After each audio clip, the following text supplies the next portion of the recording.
of life. If you are given to hatred or anger, you will meditate upon gentleness and forgiveness, so as to become acutely alive to a sense of your harsh and foolish conduct. You will then begin to dwell in thoughts of love, of gentleness, of abounding forgiveness, and as you overcome the lower by the higher, there will gradually, silently steal into your heart a knowledge of the divine law of love, with an understanding of its bearing upon all the intricacies of life and conduct. And in applying this knowledge to your every thought, word, and act, you will grow more and more gentle, more and more loving, more and more divine. And thus with every error, every selfish desire, every human weakness, by the power of meditation is it overcome, and as each sin, each error is thrust out, a fuller and clearer measure of the light of truth illumes the pilgrim soul. Thus meditating, you will be ceaselessly fortifying yourself against your only real enemy, your selfish, perishable self, and will be establishing yourself more and more firmly in the divine and imperishable self that is inseparable from truth. The direct outcome of your meditations will be a calm, spiritual strength which will be your stay and resting place in the struggle of life. Great is the overcoming power of holy thought, and the strength and knowledge gained in the hour of silent meditation will enrich the soul with saving remembrance in the hour of strife, of sorrow, or of temptation. As, by the power of meditation you grow in wisdom, you will relinquish, more and more, your selfish desires which are fickle, impermanent, and productive of sorrow and pain, and will take your stand, with increasing steadfastness and trust, upon unchangeable principles, and will realize heavenly rest. The use of meditation is the acquirement of a knowledge of eternal principles, and the power which results from meditation is the ability to rest upon and trust those principles, and so become one with the eternal. The end of meditation is, therefore, direct knowledge of truth, God, and the realization of divine and profound peace. Let your meditations take their rise from the ethical ground which you now occupy. Remember that you are to grow into truth by steady perseverance. If you are an Orthodox Christian, meditate ceaselessly upon the spotless purity and divine excellence of the character of Jesus, and apply his every precept to your inner life and outward conduct, as to approximate more and more toward his perfection. Do not be as those religious ones who, refusing to meditate upon the law of truth and to put into practice the precepts given to them by their master, are content to formally worship, to cling to their particular creeds, and to continue in the ceaseless round of sin and suffering. Strive to rise, by the power of meditation, above all selfish clinging to partial gods or party creeds, above dead formalities and lifeless ignorance, thus walking the highway of wisdom, with mind fixed upon the spotless truth. You shall know no halting place short of the realization of truth. He who earnestly meditates first perceives the truth, as it were, afar off, and then realizes it by daily practice. It is only the doer of the word of truth that can know the doctrine of truth, for though by pure thought the truth is perceived, it is only actualized by practice. Said the divine Gautama, the Buddha, he who gives himself up to vanity and does not give himself up to meditation, forgetting the real aim of life and grasping at pleasure, will in time envy him who has exerted himself in meditation. And he instructed his disciples in the following 5 great meditations. The first meditation is the meditation of love, in which you so adjust your heart that you long for the weal and welfare of all beings, including the happiness of your enemies.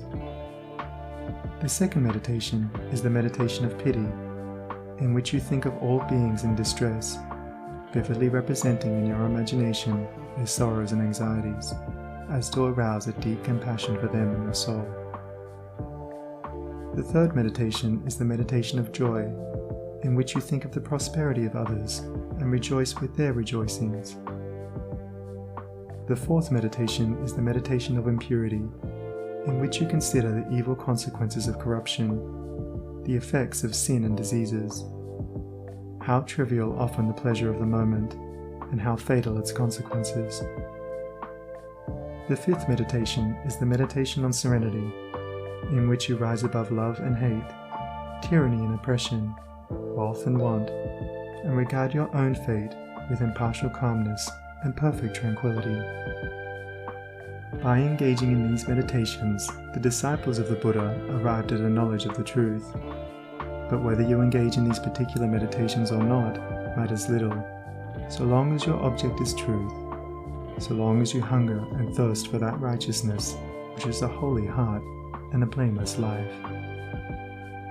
In your meditations, therefore, let your heart grow and expand with ever-broadening love, until, freed from all hatred and passion and condemnation, it embraces the whole universe with thoughtful tenderness.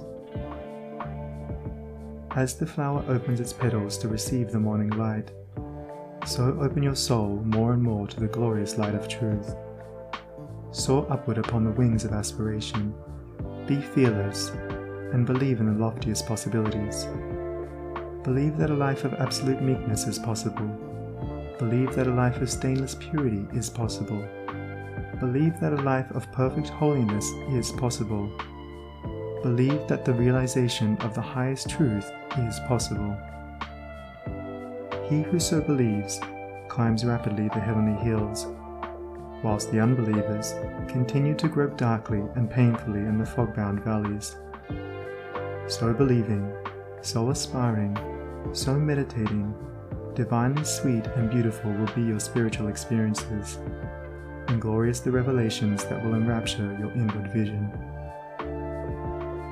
As you realize the divine love, the divine justice, the divine purity, the perfect law of good or God, great will be your bliss and deep your peace. Old things will pass away, and all things will become new. The veil of the material universe, so dense and impenetrable to the eye of error, so thin and gauzy to the eye of truth, will be lifted, and the spiritual universe will be revealed. Time will cease, and you will live only in eternity. Change and mortality will no longer cause you anxiety and sorrow, for you will become established in the unchangeable, and will dwell in the very heart of immortality. Star of Wisdom. Star that of the birth of Vishnu, both of Krishna, Buddha, Jesus. Told the wise ones, heavenward looking, waiting, watching for thy gleaming, in the darkness of the night time, in the starless gloom of midnight, shining herald of the coming of the kingdom of the righteous, teller of the mystic story, of the lowly birth of Godhead, in the stable of the passions, in the manger of the mind-soul, silent singer of the secret, of compassion deep and holy, to the heart with sorrow burdened, to the soul with waiting weary, star of all-surpassing brightness, thou again dost deck the midnight, thou again dost cheer the wise ones, watching in the creedal darkness, weary of the endless battle with the grinding blades of error, tired of lifeless, useless idols, of the dead forms of religions, spent with watching for thy shining. Thou hast ended their despairing. Thou hast lightened up their pathway. Thou hast brought again the old truths to the hearts of all thy watchers. To the souls of them that love thee, thou dost speak of joy and gladness, of the peace that comes of sorrow. Blessed are they that can see thee, weary wanderers in the night time. Blessed they who feel the throbbing, in their bosoms feel the pulsing of a deep love stirred within them by the great power of thy shining. Let us learn thy lesson truly, learn it faithfully and humbly. Learn it meekly, wisely, gladly. Ancient star of holy Vishnu, light of Krishna, Buddha, Jesus. End of Chapter 1. Recording by Sunny Abdullah.